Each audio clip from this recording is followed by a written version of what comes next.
The maid held her hand over the strings of the old harp and held her breath, as if afraid to disturb the silence.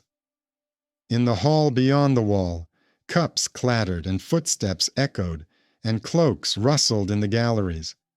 She ran her fingernail across the dried string and heard a high, sustained sound that stretched like a thin thread between the darkness and the candle. Her name was Agatha, and that evening she decided to step out of the shadows, even though in this castle she had been taught to live so as not to be heard or seen. I welcome the audience and ask you to write in the comments where you are watching this video from. I am really interested to know. I wish you pleasant listening. On this day, the barons were expected at the castle. It was said that old warriors and new rich men would arrive, that they would divide the road tax and discuss how to keep the border. Logs crackled in the kitchen, horses snorted in the stables, and coats of arms hung in the hall. The steward, Raoul, kept an eye on everything. He liked everyone to have their own shelf and their own measure. He did not like it when the servants looked up, and he especially did not like it when any of them knew something that his clerks did not. Agatha washed the floors in the chapel, cleaned the jugs, and carried water. At night, she listened to the minstrels rehearsing in the far wing. She didn't know the notes, but she remembered the order of the sounds, as one remembers a path over stones. In the storeroom where old things were kept, she found a harp. 2 strings were missing. The edge of the frame was chipped, and on the inner bar, a mark resembling a crescent moon with 3 dots was scratched with charcoal. She had the same mark on her necklace, a tiny copper pendant with a chipped edge, which her mother had placed in her palm many years ago, when she gave the girl away as a servant to pay off a debt. At the time, her mother had said that it was a memento of a woman she had once fed herbs and comforted with songs, and that the woman had died, but the mark remained. Agatha kept the pendant as a silent thread to the past. She did not know where that thread led. She wove the missing strings of the harp from dried sinew taken from the tanner's, twisted them, and rubbed them with rosin. The mute stable boy, Luca, helped her with the rosin. He was considered incapable of serious work.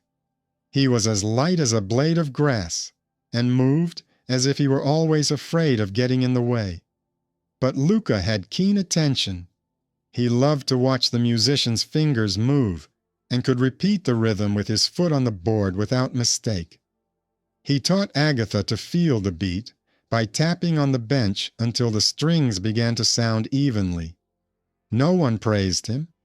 He was often sent with a bucket to the far courtyard so as not to get in the way. Agatha saw in him a person who could hear without words. The minstrels were expected at the castle. They were usually welcomed at the west gate. That autumn, a storm came and washed away the bridge over the stream. The minstrels were delayed. The steward grumbled that the music would do without rehearsals, and that drums would suffice for the feast. Agatha understood that without music, the feast would turn into a heated debate about money and walls, and that in such a debate, the weak would not be heard. On that day, a caravan belonging to the merchant Leon entered the castle along with the soldiers. He was known as the man from the southern shores. He carried salt, spices, fine fabrics, and sometimes instruments. A few months earlier, he had caught a cold at the gate, and Agatha had brought him some warm soup, even though Raoul had forbidden the servants to be distracted. Leone said then that he would not forget this, and showed her his purse, which had the same chipped copper token as hers on a string, only on silver. Agatha thought that the world was sometimes made up of identical pieces. She asked for nothing. By evening, the barons had gathered in the hall. Torches burned on the walls. Servants carried dishes. Agatha was told to stand by the column, hold the jug, and watch her step. She saw Lord Edric, the lord of the castle, sitting at the central table, tall, thin, with white scars on his hands. It was said that his wife had died in childbirth many years ago, and that he had a son who was being raised by the deceased's older sister. It was said that a melody sometimes played in the hall that the Lord could not bear to hear. It was rarely played, because after it played, he would go out into the garden and stare at the pond for a long time. Agatha knew this melody. Her mother used to sing it when she put her daughter to bed. The song had 6 notes that lay on top of each other, like smooth stones in a stream. At the time, Agatha did not know that it was a court melody. It seemed to her that it was simply a path to silence. The minstrels still hadn't arrived. Local musicians were brought into the hall, and trumpets, lutes, and horns sounded. The music was smooth but empty. In the darkness of the gallery, Agatha clenched her fists. At that moment, Luke jumped up to her and quickly gestured that the string on her harp was incorrectly tuned.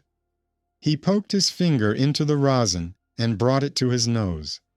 The smell was strange, not resinous or sweet, but bitter, like the herb from the monastery garden that the monks called hellebore. Luke covered his mouth and waved his arms, indicating that this rosin could not be used. Agatha immediately realized that someone had replaced the resin in her bag. She remembered leaving her instrument in the storeroom that afternoon when she was called to the chapel. Raoul's clerk was sitting in the storeroom. He was holding a seal with a chipped edge. Her bag of rosin now had a thin new seal, as if someone wanted to show that everything was intact. Only the seal was made with that very chipped ring. A trivial thing, a new piece of resin, became a threat at that moment. If she had gone out into the hall with this resin, her fingers would have burned and swollen, the strings would have cut her skin, and the music would have been ruined. Luke was quick. He brought another piece of rosin from the stable. Agatha ran her finger over it, smelled the clean resin scent, rubbed the strings, and realized she could play. She looked again at the mark on the inner bar of the harp. A crescent moon with 3 dots, a chipped edge, the same as on her pendant, the same as on Leonie's purse, the same as on the scribe's seal, only there it was chipped, as if someone had broken it off, once breaking someone else's life.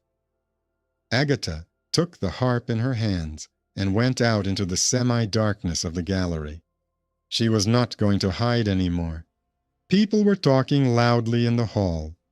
When they cannot hear the music, they begin to hear themselves. Agatha stood next to a column and played the first chord. The sound was clear and direct. She moved her hand, and the strings responded like dry ears of corn in a steady wind. She began with a simple dance to calm her trembling, and moved on to what she had known since childhood. She took the melody her mother used to sing. There was no high shine in it. It had what keeps a person on their feet when the crowd is noisy around them, a steady pulse and a short pause. The hall grew quiet. Lord Edric raised his head and set down his cup. The older warriors stopped twirling their rings. The servants stopped. Agatha added low notes to the melody, like stones under water, and wove into it a simple peasant song about the road home. She knew it from the market square. She had wanted to bring them together for a long time, but didn't know if it was okay to do so. Now she had done it. The voices of the melodies lay on top of each other, so that the whisper of money could no longer be heard in the hall. They began to hear the footsteps of those walking in the mud and the breathing of those who do not sleep at night. When she took the last note, Someone at the far end of the hall sniffed. The Baron, whose face was like a stone slab, rested his cheek on his fist. Lord Edric closed his eyes and ran his hand over the table, as if checking that the wood was still there. Several knights bowed their heads. The servant at the door quietly wiped his nose with his sleeve. In the gallery, Luke stood motionless, his fingers on the edge of the column, then clenched his fist like a man who had found the right stone in the wall, and now that wall would not fall. Manager Raoul tried to smile and clap, but he couldn't. He saw attention shifting from his tables and lists to the man in simple clothes. He believed that such an order was dangerous. He had known since childhood that if a servant suddenly became visible, it meant that power was leaking through the cracks. He went into a side room and returned with the clerks. One of them pointed to the door where the employment and purchase agreements were kept. They whispered like people who wanted to regain control. Léon stood by the wall, leaning on a pillar and looking intently at the harp. He had seen such instruments before. He knew that the craftsman who made them put his mark on the inner bar, a crescent moon and 3 dots. Léon had seen such a mark in the port of a town in the south, where he had once stopped at a lute shop. There, an old man had told him that many years ago, a wealthy woman had ordered a harp from him with special finishes and markings, and that this woman had given birth to a child but had died. The old man mentioned that her sister had disappeared with the baby, and that years later, people said that the child had been given to a poor family and forgotten. Léonie had shrugged his shoulders at the time. Now he looked at the mark on the harp and at the pendant on Agatha's necklace. He understood that the mark was not a coincidence. The music ended. The servants had not yet brought in new dishes, and the people were already standing, as if after a long journey, when they do not want to sit down so as not to lose the feeling of movement. The Lord rose. He said that he had heard this melody many years ago, in a room that smelled of milk and herbs, and that he had then vowed not to allow anyone to play it in the hall while his heart ached. He admitted that he had broken his rule now, not because he had become stronger, but because something new had appeared in this melody, a simple song from a lowly courtyard that made the pain not empty, but understandable. He said he wanted to know who had taught this servant girl to hold the note so that the whole hall was held in it. Agatha did not answer. She had no right to speak at the table. The senior nanny, who had lived in the kitchen for many years, answered for her. She said that the girl had learned on her own by eavesdropping on minstrels. She added that Agatha's mother had once worked for the lady, and that she was quiet and knew how to calm children with that very song. The nanny then whispered that the mistress's handkerchief with an embroidered crescent moon and 3 dots was in her chest, and that she had thought of burying it, but now, perhaps, it was not needed in the ground. Raoul stood up and reminded everyone of the rules. A servant belongs to the house, and the house decides her fate.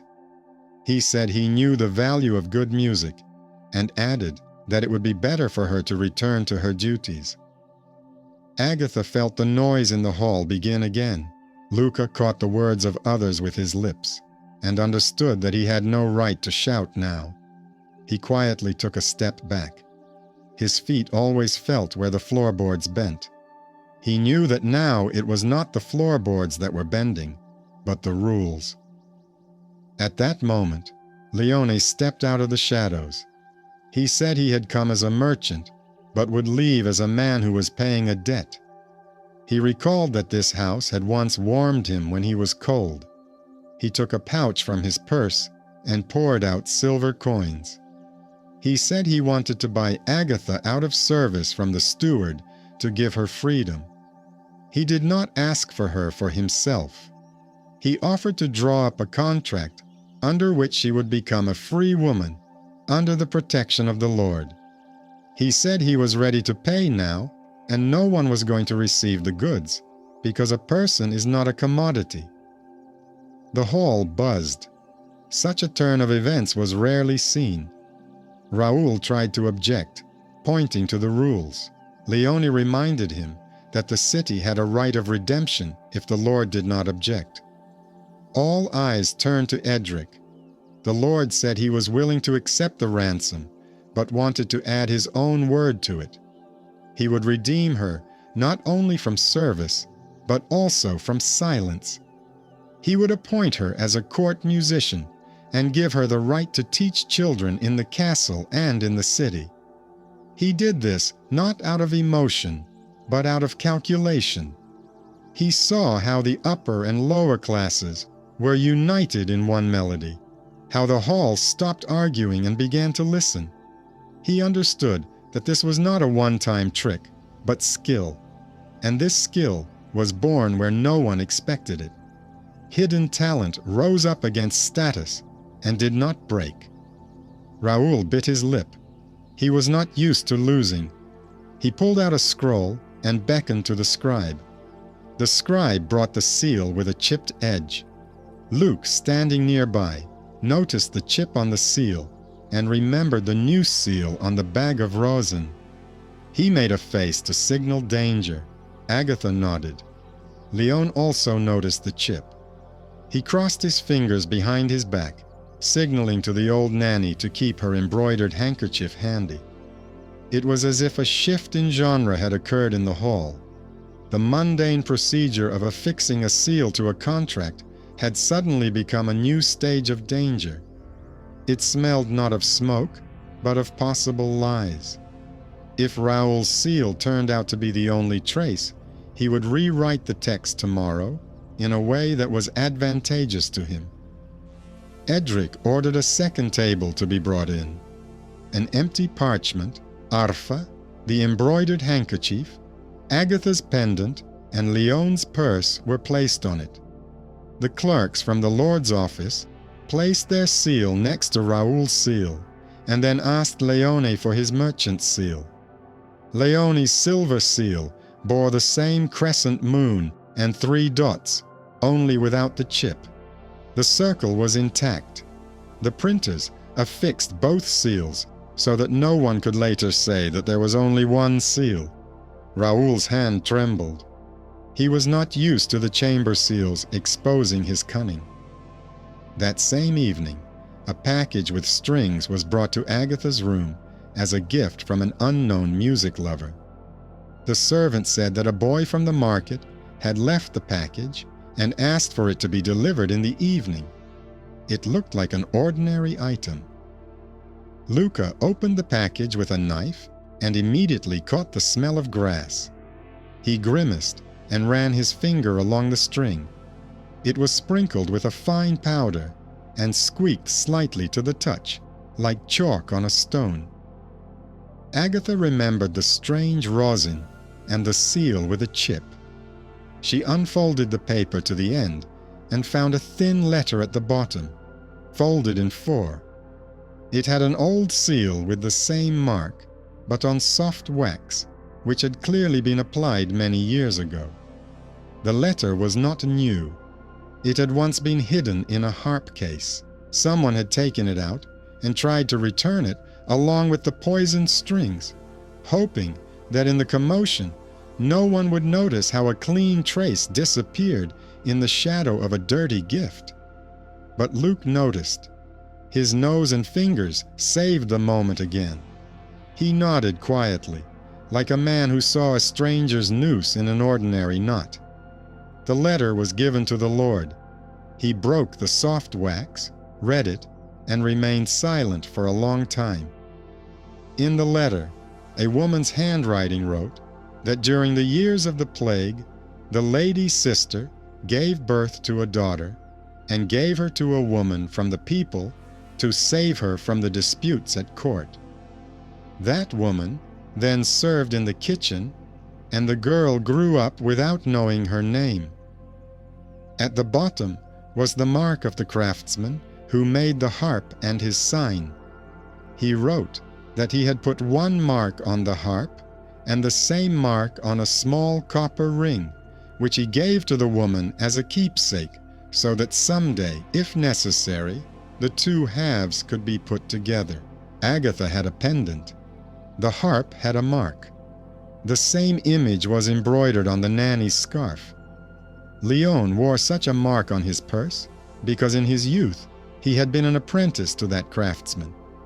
He recognized the letter and confirmed that the handwriting was similar to the notes he had seen in the old man's shop by the southern sea. None of this seemed like a miracle. It looked like a chain that had been pulled over the years by people who did not want quarrels over titles. The Lord said he wanted this chain to connect people, not shirts. He announced to the hall that Agatha was not just a servant and not just a musician, but the niece of his late wife. He did not call her mistress. He said that kinship does not give power, but it does give the right to the truth. He confirmed the ransom and secured her freedom. He entrusted her with the music in the hall and the school in the city. He asked her not to leave the walls for this freedom, but to stay and build bridges where words have not yet been heard. Raoul realized that he had lost his main instrument of control, the silence surrounding a talented person. He tried to strike in another direction. He ordered his people to compile a dossier on Leon, hoping to portray him as an outsider without honor. He wanted to announce that Leon had bought his influence, but Leon refused any position at court. He said he only wanted an honest receipt for his money and the right to open a tool shop in the city so that children could buy strings without being cheated. He took a step in a direction where foreign greed had no hold, and there it found no support. From that day on, a new life began. Agatha played in the hall in the evenings and taught children in the mornings. She did not shy away from the servants. She sat on a bench next to the laundress and showed her how to hold a note with her fingers. She arranged clay cups in a row and explained that music does not fall from the sky, but is composed like a row of cups, each in its place. Luca became her shadow and assistant. He drew simple rhythm marks with a stick on wax boards so that those who did not understand the words could see the pattern of time. He invented symbols for long and short notes, and the children, laughing, memorized them faster than the adults. The quiet boy, whom people were accustomed to ignoring, became the person without whom music at the school would fall apart. Word spread throughout the city that the castle had changed. Taxes were not abolished, and spears did not disappear, but there were fewer empty words and more action in the hall.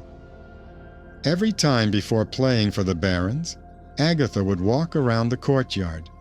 She listened to the market, the stables, the chapel, the kitchen. She heard how the day sounded and brought it into the hall. The barons began to recognize their own roads and their own walls in her music. They began to soften the dispute over the collection and to question more harshly those who stole small change in the shadows. Raoul did not give up. He came up with a new way to undermine trust. One day, a gift from a distant patron was brought to the school, a new harp, heavy, with a carved edge. The box bore the seal of an unknown workshop. The gift looked like a continuation of success. Agatha ran her fingers over the carving and felt that the edge of the harp was strangely rough where it shouldn't be. Luca tapped on the deck and heard a dull echo. He showed Agatha. There was something inside. They removed the strings and opened the deck. Inside, under the plank, lay a thin bag of gray powder. Its smell was pungent and lifeless. The nanny said that such powder could put an entire room to sleep if thrown into a fire. They realized that the gift was intended to poison the air in the school. The routine delivery of an instrument, an everyday situation, turned into a thriller that could have silenced children's voices. Leon came at her request and opened the papers on the table. He found the mark of a master craftsman from the same workshop where he had once studied in the carving pattern. Only the mark was crudely placed and had a mistake. The 3 dots were not positioned as in the real mark, but were shifted. Leone said that this instrument was a fake. He took the harp to the guards and insisted on an inspection. They found a second such seal in the warehouse of the clerk Raoul. This was enough to strip Raoul of his authority over the shops and warehouses. He did not go to prison, but he lost his position. He was given a choice to go to a monastery where they needed hands for inventory, or to stay in the city and work in a school warehouse under the supervision of those he had previously despised. He chose the school. There, he was forced to count strings every day and hand them out to children on a list, children whom he would not have given water to just yesterday. Over time, another thread from the past emerged.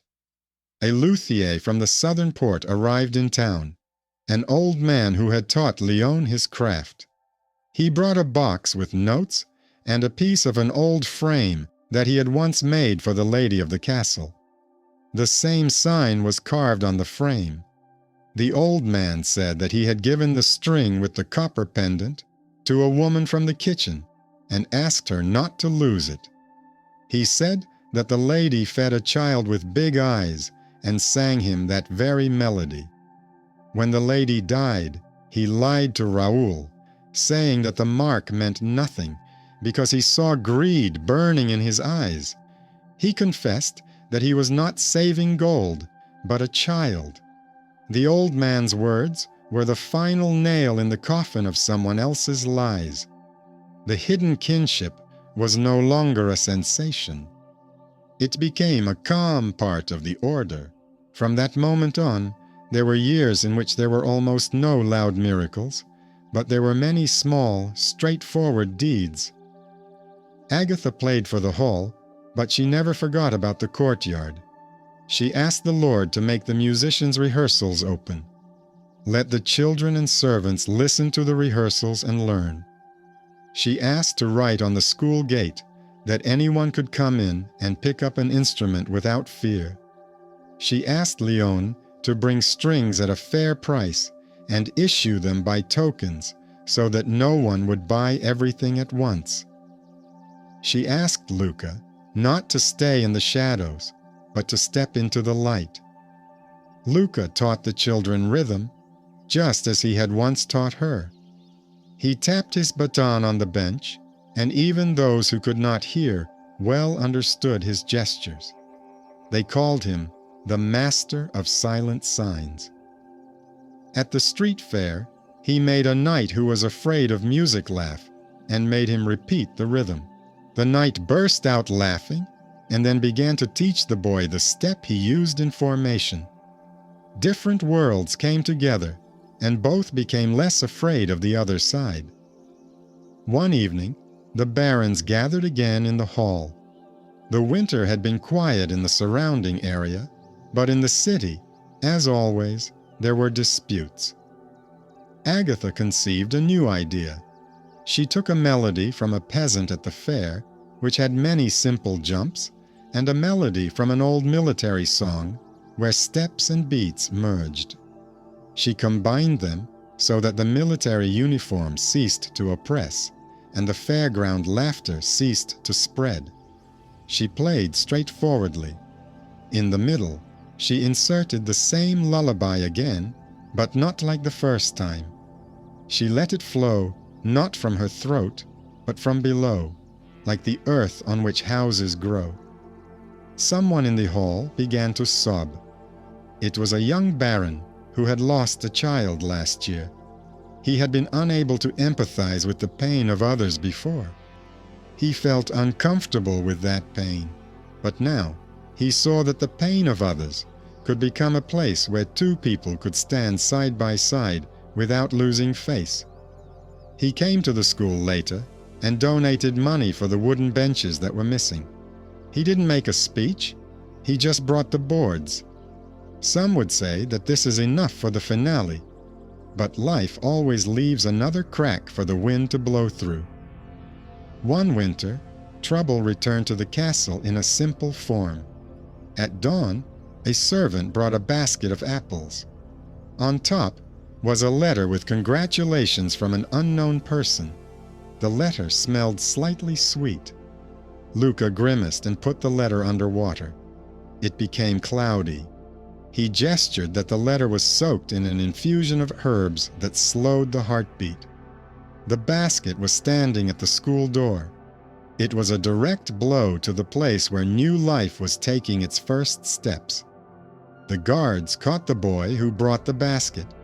He said he worked for a shopkeeper at the market. The same stamp with a chip was found on the shopkeeper's shelf. He was asked who gave it to him. He replied, "A man with a white glove who never takes it off." Only one person in the city knew, Raoul's former clerk, who was hiding in the slums and thought he could regain his old power through old evil. They took him. The court decided, not the guillotine, but work at the mill by the river, under the supervision of those who had not seen him before. Every day, he had to lift sacks and make sure the water flowed correctly. They said that he was silent for the first few months, but then he began to learn to listen to the sound of the water. At some point, he realized that the music in the hall and the sound of the wheel were similar in that both required rhythm and honest counting. Lord Edric grew old. His son grew up. Agatha once took the young man to school and asked Luke to show him the rhythm that keeps the beat. The Lord's son was not ashamed to learn from a mute servant. He repeated the claps until he caught the pattern.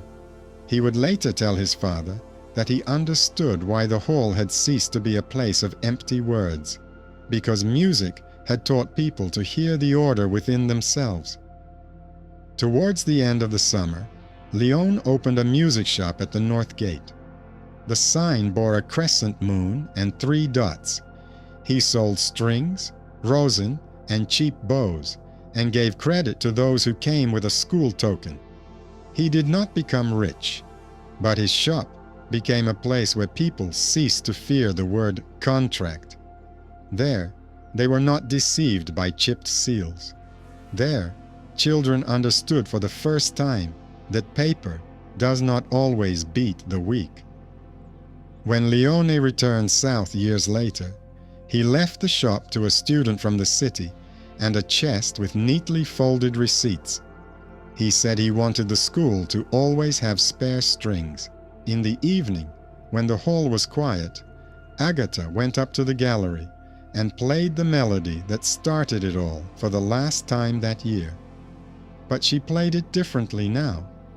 It contained not only her childhood, but also other people's choices. It contained the footsteps of the silent Luca, who always sensed other people's plans in time. There was the quiet voice of the old luthier, who once lied for the sake of a child's life, and now came to tell the truth. There was the firmness of Leone, who paid his debts not to people, but to order. There was the restraint of the Lord, who did not take with blood what could be corrected with work. There were the voices of children learning to write, and barons learning not to interrupt. No one threw cups in the air. No one shouted that the world had become perfect. People just breathed evenly. This story went from melodrama to restrained excitement and did not try to cover up the holes with miracles. It was held together by a series of details that we saw from the very beginning. The mark on the harp and on the pendant, the broken seal on the clerk's document, the bitter smell of rosin and powder in the gift harp, the letter with soft wax that had been searched for years, and the boy who doesn't speak but understands. The denouement was held together by these threads. There was no wave of the hand after which evil disappears. There were people who made choices and carried them through to the end. So when the Lord called Agatha, his niece and a musician, it didn't come out of the blue. It came from the past, where someone once noticed that a tiny piece was missing from the sign. Everyone got what they deserved. Agatha received freedom, not as a reward, but as a responsibility. Luca received a place where his gestures became a language for many. Leon received the right to leave with his head held high. The old luthier received peace before his departure. Raoul received a job that reminds him every day that order is not a shout in the hall, but smooth water in the wheel. The Lord got a house where music ceased to be decoration and became a measure. At night, Agatha approached the harp again in the empty hall and placed her palm on the strings. She thought not about how she was seen, but about how to hold the sound so that those who entered with someone else's burden would leave with their own strength. She remembered her mother, the handkerchief, the old sign, and the silent rhythm of Luca. She ran her fingers over the strings, and the sound went straight, like a step on familiar ground. At that moment, she knew that if tomorrow everyday troubles knocked on the door again in the form of a basket, a letter, a gift, or a seal, there would be hands and eyes in this house that would not let her inside.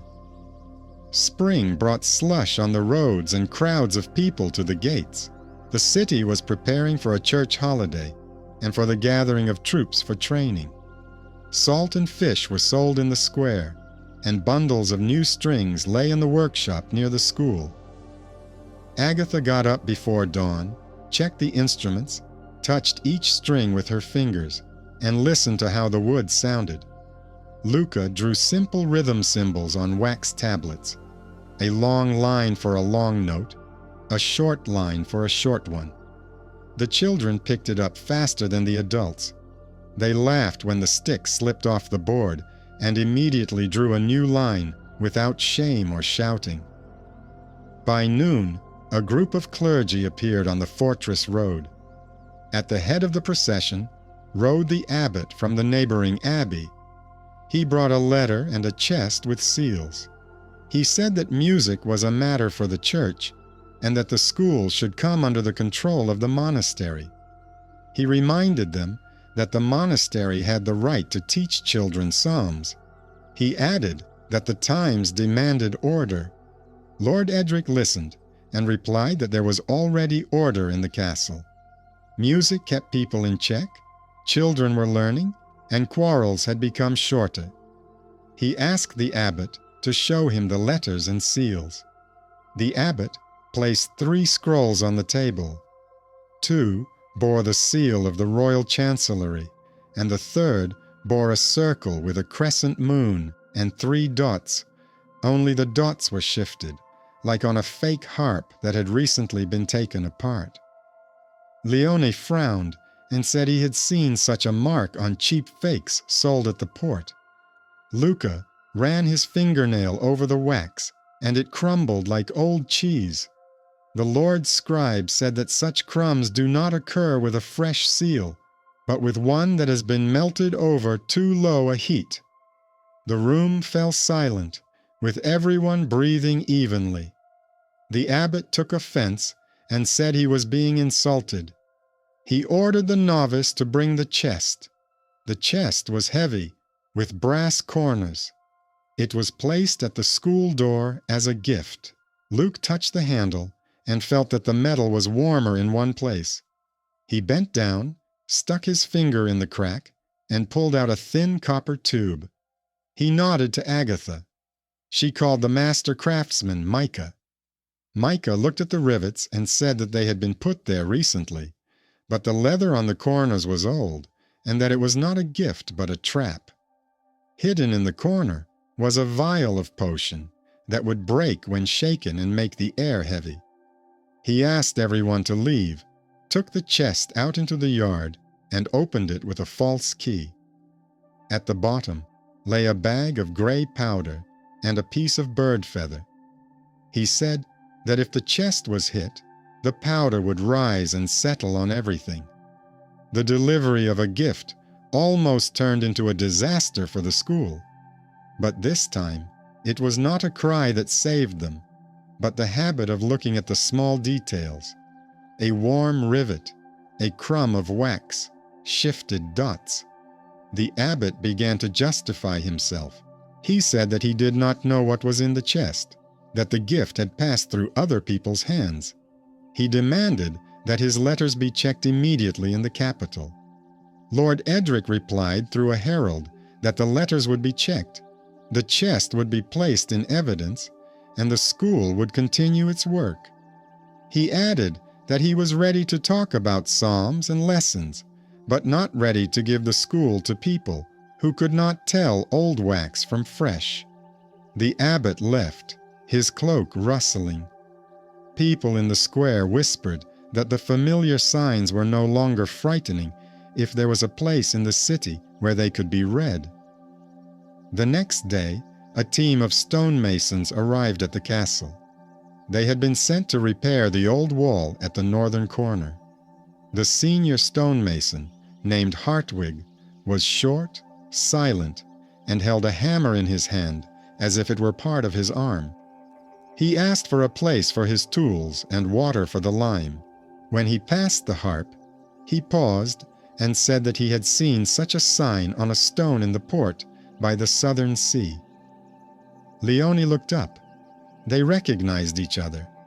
Many years ago, Hartwig had repaired the base of the lute bench, where Leone was an apprentice. They remembered the old master, who liked to put his mark not only on wood, but also on the stones in the workshop.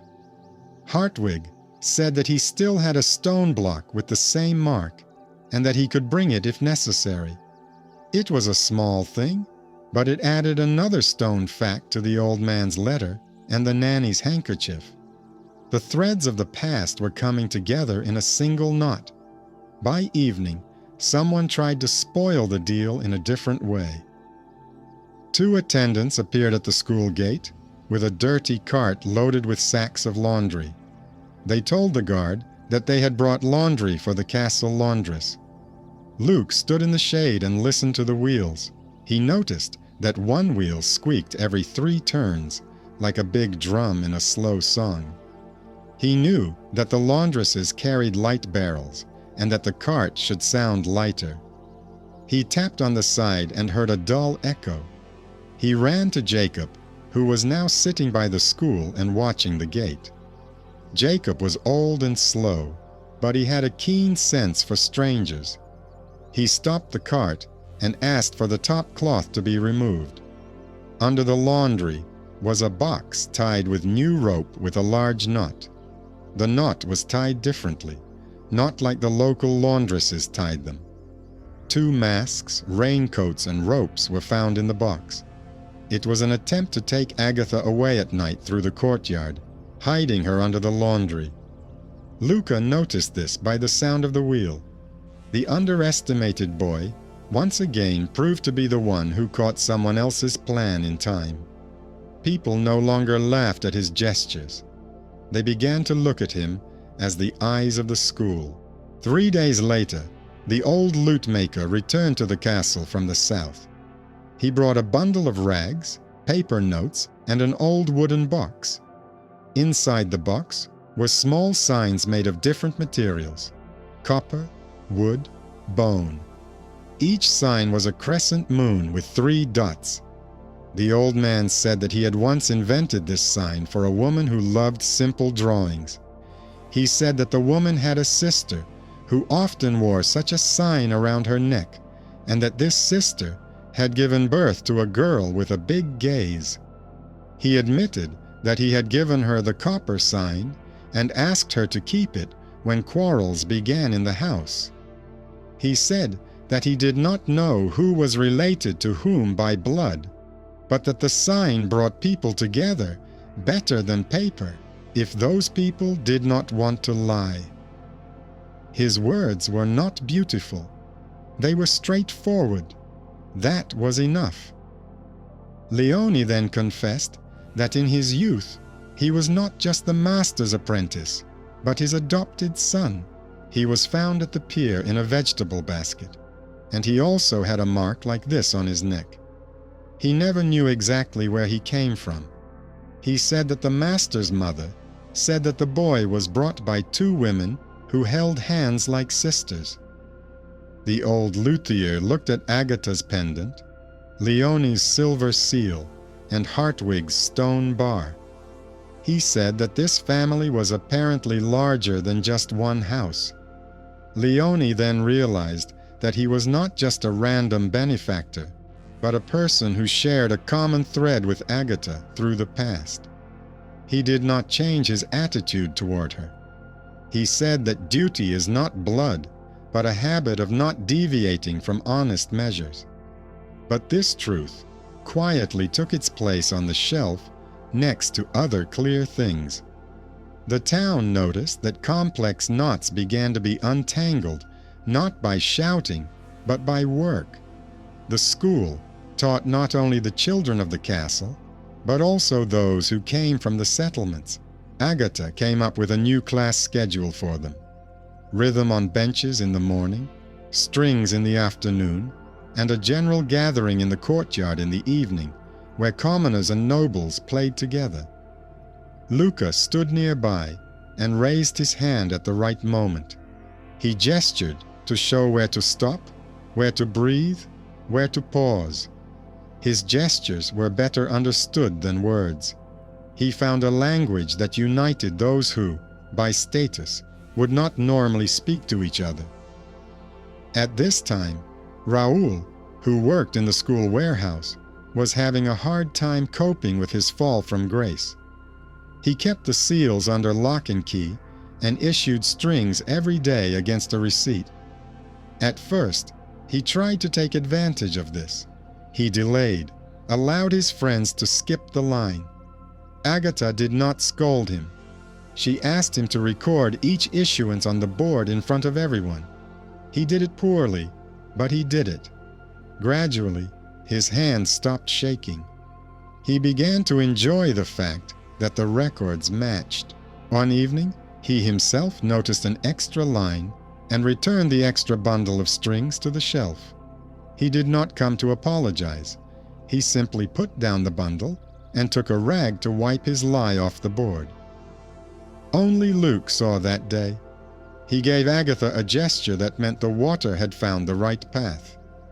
On the eve of a big holiday, the abbot came to the castle again, this time with the bishop. The bishop was dry, neat, and strict. He asked to hear a psalm, to hear what the children were being taught. Agatha played a simple melody, not a solemn one. She took the same theme and dressed it in different clothes: peasant, city, military, monastic. She showed that one theme could unite people with different lives. The bishop listened and said that the music sounded honest. He added that the monastery could teach psalms and the school could teach the craft of melody. He asked anxiously who had tried to poison the school with a gift. They showed him the chest. He looked at the wax crumbs and said that this was also a sin, and that sin must be corrected with one's hands, not with one's tongue. He ordered his clerk to check the abbot's seals and left a priest who knew how to keep his temper and not shout at the castle. The abbot left, biting his lip. People in the city joked that the scales in their shops had become more accurate when they stopped being tampered with. On the same day, a man with a crooked hat approached the school. He was a tailor from a distant neighborhood. He said he wanted to give the children hair ribbons and tool covers. He spoke the way people do, who find it difficult to look you in the eye. Luca felt uneasy, but did not notice any dangerous smell. The tailor left 2 baskets and walked away. When Luke picked up one of the ribbons, white dust flew off it. He pulled his hand back. Agatha told everyone to go outside, and Micah took the baskets out into the yard. The dust sparkled in the sun. Micah brought water, washed his hands, and the dust darkened and stopped flying. He said that the dust was made of crushed lime and grass, which causes coughing. It doesn't kill, but it breaks your voice and makes your throat dry. Someone wanted to prevent the children from singing. It was another time when an ordinary gift tried to become a threat. Now no one considered such attempts very clever. They were met with silence, and the right steps were taken, as in training. In the fall, the Lord decided to hold a large concert in the courtyard. He announced that everyone would play: barons, servants, children, craftsmen. Agatha arranged the order so that each complex piece was followed by a simple, familiar tune. She placed tables between the rows so that people who did not play an instrument could beat the rhythm with mugs. Luca stood on a barrel and took charge of the movements with gestures. Leone brought a couple of rare instruments and gave them to those who had never held them before. There was almost no mockery. People were busy. When a familiar lullaby began to play at the end, people were already in unison. No one demanded confessions. No one asked for words. The music did its job. It connected spaces and statuses. After the concert, the barons gathered again in the hall. One of them, who had laughed the loudest before, approached Raoul and said that he had seen him at the blackboard and that he had kept score honestly. He offered him a place on his team to keep track of the bridge construction. Raoul refused. He said he wanted to finish his time at the school warehouse and see out the year without getting his hands dirty. He said he had learned to look children in the eye when he handed out strings, and that kept him going better than any salary. The Baron shrugged. He left, and Yakov, who was standing in the corner, nodded and laughed softly, as people laugh when they see something that is not loud but true. Winter came with light frost and honest silence. Children came to school in old raincoats, but their fingers were warm because Leon had sent gloves with thin linings. He didn't say a word. He just sent boxes. His mark was on the boxes. Luca brought the gloves to his nose and smiled. They smelled of clean wool. That same evening, Luca went to the window and knocked 3 times. It was a sign that he had an idea. He showed Agatha a new gesture for a long pause, similar to a palm covering a candle, and a new sign for a quiet note. The children quickly accepted it. Now, when someone made noise in the hall, it was enough to raise a palm with the palm facing down, and the noise went away on its own, without an order. It was a small but important order. In the spring, messengers came again from the northern pass. They asked people to reinforce the trail. The Lord sent Liutgard there with a crew. He worked as he was accustomed to, without a voice, with a heavy pole and a clear understanding of where to place the stake and where to dig the ditch. He wrote a short letter to Agatha, saying that water obeys those who understand its movements, and that music in the city does the same to people. He thanked her for the school, where he had found a place for himself without shame. The letter was dirty with clay, but smooth. It was a letter from a man whose hands clean stones, and whose thoughts are formed without unnecessary words. A little more time passed, and people began to forget the days when every basket could kill, and every seal hid a noose. They did not become naive. They simply stopped letting fear rule them. They learned to listen to smells, sounds, and sights. They got used to looking at seals, not as a sign of power, but as something to be checked. They learned to trust those who were silent and did. The underestimated ceased to be invisible. Their gestures became words, their hands became pens, and their rhythm became law. And yet life never tires of testing people's strength. In the summer, a new baron from distant lands entered the city. He said that his grandfathers had a right to this school because their aunts sang in this hall. He showed an old parchment. It had an intact seal, but the scribe's signature was missing at the bottom. Leon said he had seen such papers at the port. They are sold to those who like to forget the little things. Agatha did not object rudely. She asked the baron to sit in the school and see how it worked. He sat down. He saw Luca, who was gesturing to 100 children. He saw Micah, who was fixing a knot on a string. He saw Raoul, who was making marks on the board, and Jacob, who was clearing away a bench so that no one would trip over it. The baron sat for an hour and left without saying a word. The next day, he sent boards for new benches. Sometimes people give up, not because of reasoning, but because of what they see. By evening of the same day, Agatha went up to the gallery and began to play. She did not play the same melody, but a new one. It had a place for everyone who had come out of the shadows. There were the short strokes of Luca, which no one had noticed before. There were the confident steps of Mike, whom no one had listened to. There was the breath of children, whom no one had feared. There was the labor of Liutgard, who corrected himself in the stone mud. There was the restraint of the Lord, who did not give in to the easy cry. There were the simple gifts of Leone, which needed no adornment. The music held them like a bench holds cups, no tighter than necessary, and no weaker. Someone in the square whispered that it was a good ending, but Agatha knew that the finale was not just one evening. It was behavior that was repeated. She ended on a simple note and lowered her hands. She looked at Luca. He made a new gesture. Palm forward, fingers straight, like a door that remains open. It was a sign that tomorrow everything would start again, and it was the right sign.